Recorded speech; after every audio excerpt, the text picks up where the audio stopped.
Eu sou Mário Persona e essas são as respostas que eu dei aos que me perguntaram sobre a Bíblia. Você escreveu preocupada porque você disse que está sendo obrigada a vestir calças compridas no seu novo emprego por ser mais adequado às atividades que você exerce. E a sua dúvida, eu creio, vem de uma aplicação errada das Escrituras. Assim como você, eu concordo que a mulher não deve se vestir com roupas masculinas, com roupas de homens. Mas isto, evidentemente, não é uma lei para o crente, mesmo porque ela está condicionada aos costumes do país. Eu pergunto, saia é roupa de homem ou de mulher? Na Escócia também é roupa de homem, a saia tradicional que os homens escoceses usam.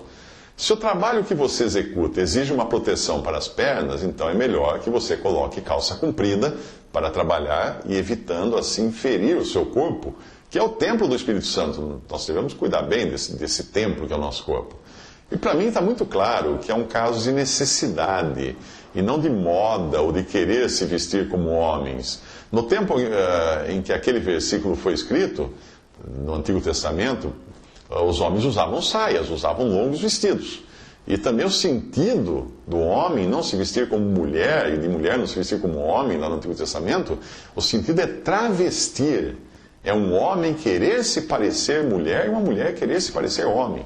É outra coisa, não é simplesmente colocar uma roupa de um determinado estilo.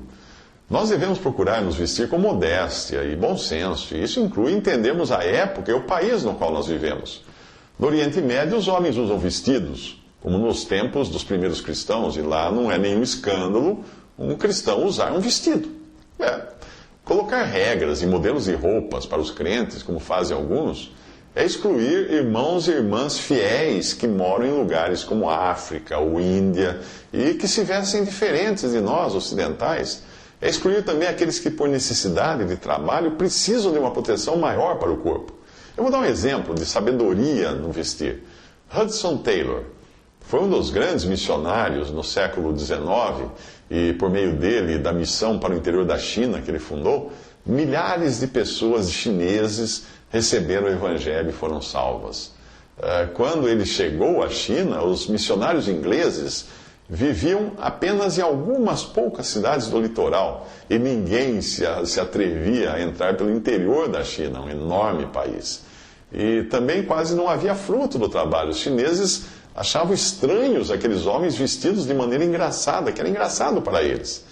Aqueles ternos que eles vestiam, aquela cartola alta, aquele chapéu comprido na cabeça, gravata e coisa assim.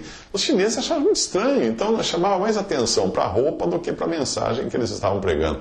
Quando Hudson Taylor viu que ao pregar o evangelho os chineses estavam prestando mais atenção na sua roupa do que na sua mensagem, ele decidiu mudar e passou a se vestir como os chineses. Ele passou a usar sapatilhas, calças e blusões largos de cetim, que era a moda na China no século XIX, e até mesmo tingiu seu cabelo de preto e colocou algumas tranças postiças, na sua cabeça, colocando aí um chapéu no formato de um cone, que era como os chineses se vestiam, o povo chinês se vestia normalmente no século XIX. Ele queria não chamar mais atenção para a sua roupa, mas para que a sua mensagem fosse atendida.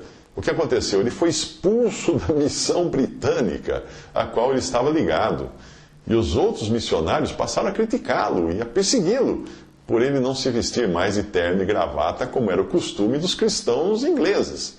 Mas foi a partir daí que os chineses não reparavam mais nas roupas de Hudson Taylor e começaram a ouvir sua mensagem. Deus começou a salvar aquelas almas e Hudson iniciou uma missão, chamada Missão para o Interior da China, na qual todos os missionários vindos da Inglaterra deviam se vestir como os chineses, para simplesmente pregar o Evangelho da maneira como eles viviam ali naquele país, segundo aqueles costumes.